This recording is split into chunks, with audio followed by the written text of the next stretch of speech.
President Obama, who has already announced a US troop surge in Afghanistan, got a first blow after the French refusal. And this is likely to be the world's largest and strongest military alliance, says the problems in Pakistan and Afghanistan are interlinked. President Barack Obama set the tone for the heads of the State Summit meeting by seeking support of NATO for his new Afghan-Pak strategy. And these reports are discussed here at the European Parliament, and the European leaders are finding ways and means of supporting the government of Pakistan to overcome the threat of militancy. Afghanistan, NATO's relations with Russia, as well as new security threats facing NATO are to be discussed in the two-day meetings of the heads of the state.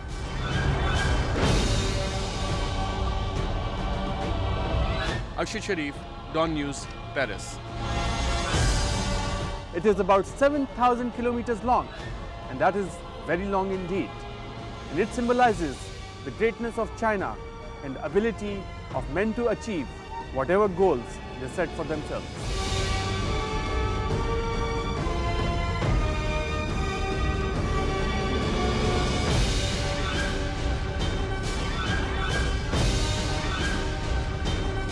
I am now entering the Dodo city, which has been constructed by the Chinese government, and it trains the young children and youth every weekend, and they are given basic skill training in different aspects of running the city life. Beijing draws upon more than 2,000 years of history, traditions and culture to symbolize the growth of modern China. In modern times, the concept of Long March has its origins in China. Many of the communist leaders who took power in 1949 were part of the Long March, including Mao Zedong and Zhou Enlai. Just behind me is the entrance to the Forbidden City, one of the best preserved ancient architectural complexes in the entire world. China has got a strong culture, and theatre is just one of its representations. And like any other big power, China concentrates more on promoting its culture and selling it to the world.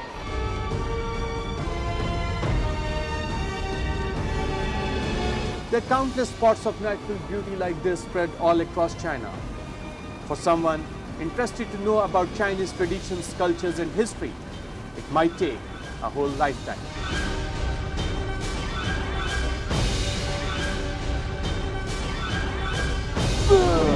In the heart of the Strasbourg city, and it is a unique, peaceful way of protesting against these heavily armed police escorts of these protesters is present outside the limits of the city of Strasbourg, where thousands of them are gathered there, and these handful of protesters managed to break through these strong police cordons and police lines and have come here to register their protest in one of these roads which is between the two red zones.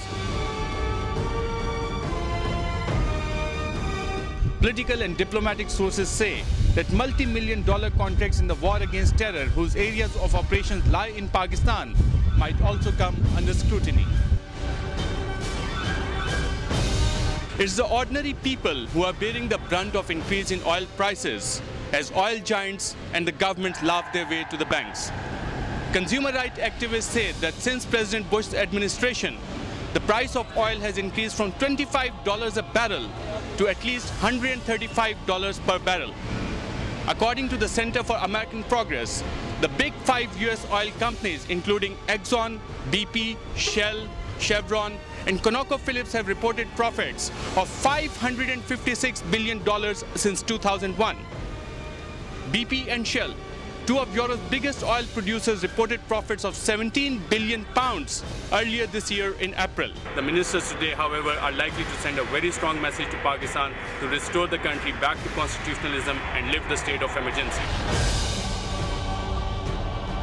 The British Parliament is considering the Forced Marriage Civil Protection Act, which the officials say will be enacted and implemented this autumn.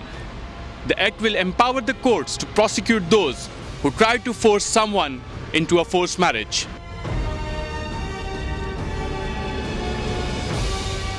Most of the expenses relating to President Musharraf's January 25th to 28th visit to London were incurred when at least 40 rooms were booked in the Dorchester Hotel. The Dorchester is one of the most expensive hotels in London, which is sometimes also used by Hollywood celebrities. The petition also asks the British Prime Minister to release all those arrested and persecuted in the United Kingdom on the basis of what they term as misinformation provided by the Musharraf regime. Efforts are being made to rescue the coalition of Pakistan People's Party and PMLN over the judges' issue. I have the opportunity to talk to PMLN President Mr. Shehbaz Sharif. Shahbaz Sahab, what is the status of the talks so far and what is the deadlock all about?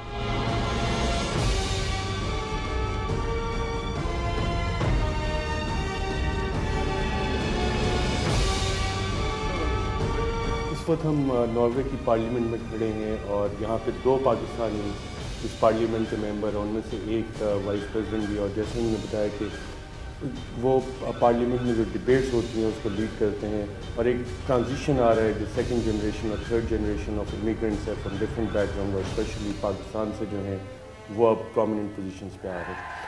यहाँ आगे बातचीत करते हैं parliament के बारे में। अगर हमें कुछ बताएं, ये हॉल कब बना, क्या था? ये हॉल बना 1866 में।